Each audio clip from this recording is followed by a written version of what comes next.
अस्सलाम वालेकुम students, how are you students. Hope कि आप सब खैरियत से होंगे और आप लोगों ने अपना पिछला होमवर्क कंप्लीट किया होगा। आज हम एक्सरसाइज 1.2 स्टार्ट करेंगे। 1.2 में आपके पास कौन कौन से ऑपरेशंस यूज हो रहे हैं सबसे पहले उसके बारे में जानेंगे। ठीक है, एक्सरसाइज 1.2 स्टार्ट करेंगे। 1.1 की उम्मीद है कि आपको अच्छी तरह से समझ आ गई होगी और आप लोगों ने अपना होमवर्क भी कंप्लीट कर लिया होगा। Operation on sets: when two or more sets combine together to form one set under the given conditions, then operation on set are carried out. 4 basics operations है आपके पास sets पर। कौन कौन से हैं आपके पास? union of sets, सेकंड है आपके पास intersection of sets, थर्ड आपके पास complement of the set और 4 आपके पास कार्टेशियन प्रोडक्ट ऑफ सेट। ठीक है, यहाँ पे आपके पास एक्सरसाइज 1.2 में ये 3 ऑपरेशंस यूज हुए हैं, union of sets, intersection of sets और कंप्लीमेंट ऑफ द सेट्स। इन तीनों के बारे में अलग अलग से जानेंगे कि इस पे आपने कैसे आगे जाके इसको कैसे अप्लाई करना है। सबसे पहले जानेंगे union of sets. Union of sets क्या होता है? प्रीवियस ग्रेड में भी शायद आप इसके बारे में पढ़ चुके हो, लेकिन यहाँ आपको थोड़ा सा दोबारा आपकी मेमोरी को रिफ्रेश करेंगे। Definition of union of sets: union of two given set is the smallest set which contains all the elements of both the sets. Union में क्या होता है कि यूनियन में जब आपको 2 और मोर सेट्स गिवन होते हैं तो उन सेट्स के जो एलिमेंट्स है उन एलिमेंट्स को मर्ज करके किसी एक सेट में आप लिखते हो, लेकिन उनमें रिपीटिशन ना हो।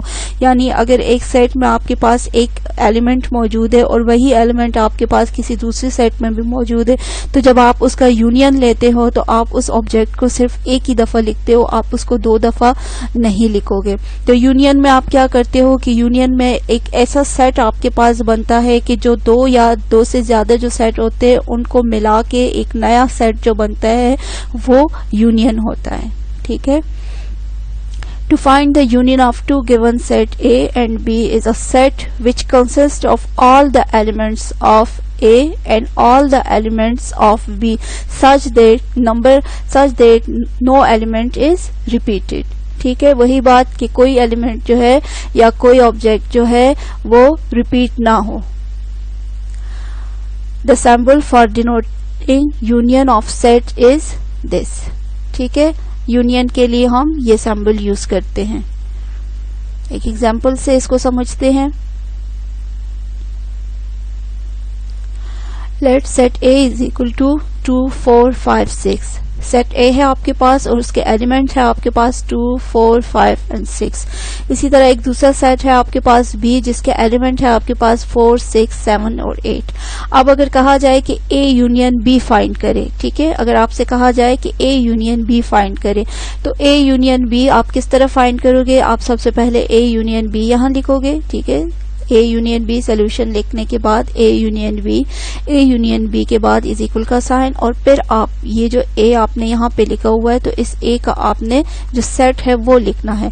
जैसे कि सेट A का जो सेट है वो आपके पास ये है जिसके एलिमेंट है आपके पास 2 4 5 6, यूनियन, फिर यूनियन का साइन और फिर B का सेट। ठीक है, जिसके एलिमेंट है आपके पास 4 6 7 8। अब जो नया सेट आपके पास बनेगा वो इन दोनों के एलिमेंट्स को कंबाइन करके आपने लिखना है। अब देखिए कि इसमें यहाँ आपके पास 4 यहाँ भी है और 4 आपके पास यहाँ भी है। ठीक है, 6 आपके पास यहाँ भी है और 6 आपके पास यहाँ भी है, यानी इन दोनों में ये सेम है। ठीक है, इन दोनों सेट्स में ये 4 और 6 जो एलिमेंट है ये सेम एलिमेंट है। लेकिन जब एक न्यू सेट आपका बनेगा यानी A यूनियन B जब आप लिखोगे यहाँ पे तो A यूनियन B में आपके पास 4 और 6 को आप एक ही दफा लिखोगे, आप उसको 2 दफा नहीं लिखोगे। तो जो A यूनियन B आपके पास एक न्यू सेट बन रहा है उसके एलिमेंट्स अब क्या होंगे? 2 4 5 6 7 8। यानी इन दोनों की जो एलिमेंट्स है उनको कंबाइन करके लिखा और एलिमेंट की रिपीटिशन ना हो, कोई एलिमेंट रिपीट नहीं हो रहा है इसमें। यानी 4 6 अगर यहाँ पे 4 6 और यहाँ पे 4 6 दो दफा आ रहा है तो यहाँ पे आपने उसको एक ही दफा लिखना है। ये आपके पास यूनियन आप इस तरह फाइंड करते हो, ठीक है। कोई भी अगर आपके पास 2 सेट्स गिवन हो, कोई आपके पास 3 सेट्स गिवन हो, तो इन सेट्स को आपने इस तरह लिखना है और फिर उन सेट्स के एलिमेंट को कंबाइन करके किसी एक सेट में जब आप लिखते हो तो वो आपके पास एक जो नया सेट बनता है वो उन 2 सेट्स का यूनियन होता है। सेकेंडली हमारे पास क्या है, इंटरसेक्शन ऑफ सेट्स। इंटरसेक्शन में क्या होता है हमारे पास, सबसे पहले इसकी डेफिनेशन देख लेते हैं।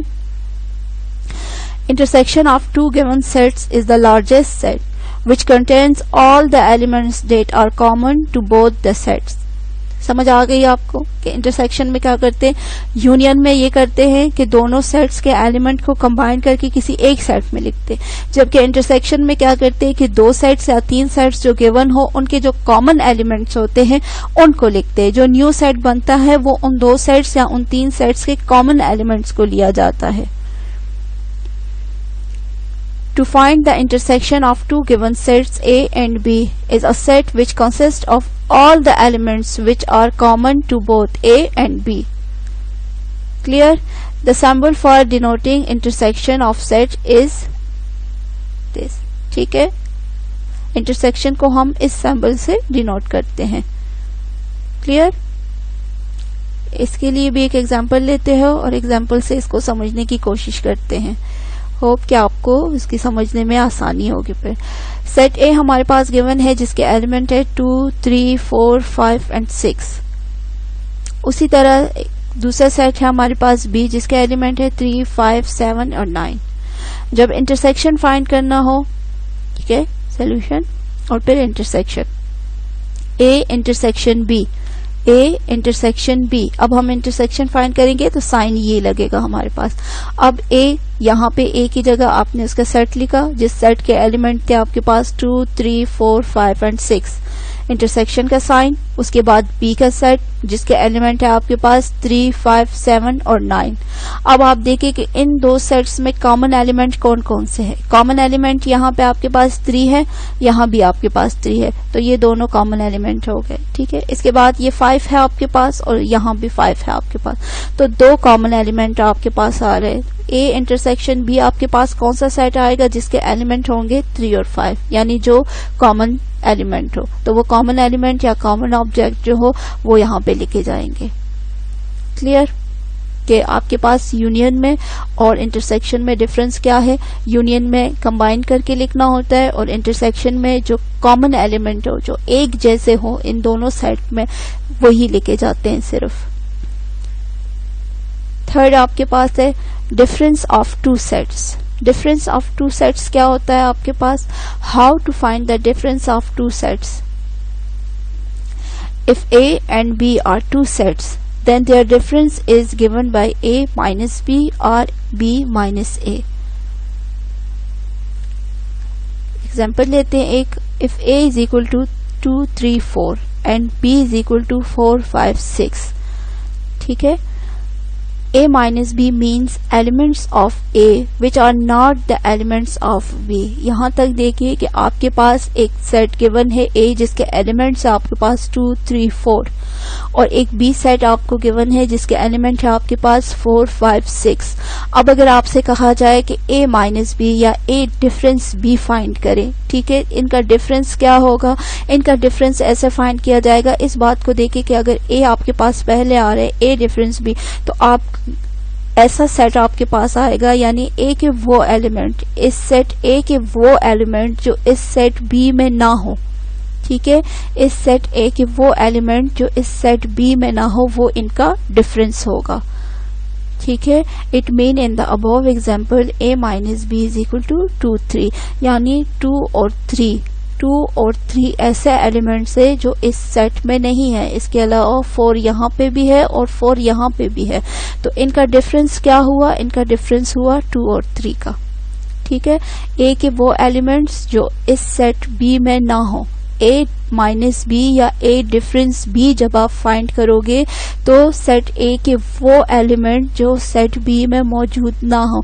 तो सेट ए का ये एक ही एलिमेंट है, सॉरी ये दो एलिमेंट है, ये जो यहाँ पे नहीं है, और ये एक एलिमेंट है जो दोनों में सेम है। जो दोनों में सेम हो उसको आप छोड़ दे, उसको स्किप कर दे, और जो आपके पास सेम ना हो, जैसे कि ये अब बच जाते हैं आपके पास 2 3, तो वो आपके पास a माइनस बी यानी a डिफरेंस b आया। इसी तरह जब b माइनस ए करते हो यानी इसके अपोजिट करते हो, b माइनस ए करते हो, तो फिर आप देखोगे कि b के वो एलिमेंट जो सेट a में ना हो, ठीक है। फिर आप देखोगे कि b के वो एलिमेंट जो सेट a में ना हो, तो b 4 आपके पास कॉमन है, ठीक है, 4 आपके पास कॉमन है, और यहाँ पे अब क्या डिफरेंस आ रहा है, 5 और 6 का डिफरेंस आ रहा है। कौन सा डिफरेंस आ रहा है आपके पास, 5 और 6 का डिफरेंस आ रहा है। तो b माइनस ए क्या होगा, 5 और 6 होगा, यानी b के वो एलिमेंट्स जो सेट a में ना हो। क्लियर? होप कि आपको इसकी अच्छी तरह से समझ आ गई। आप कोई से अपने लिए सेट बना ले और उन पे आप यूनियन फाइंड करें, आप इंटरसेक्शन फाइंड करें, और आप उनका डिफरेंस फाइंड करें, ठीक है, ताकि आप अच्छी तरह उसको समझ सको और उसकी आपको अच्छी तरह से प्रैक्टिस हो। तो इसके बाद 1.2 जब हम स्टार्ट करेंगे तो आप लोगों को इंशाल्लाह कोई भी मुश्किल नहीं होगी उसमें।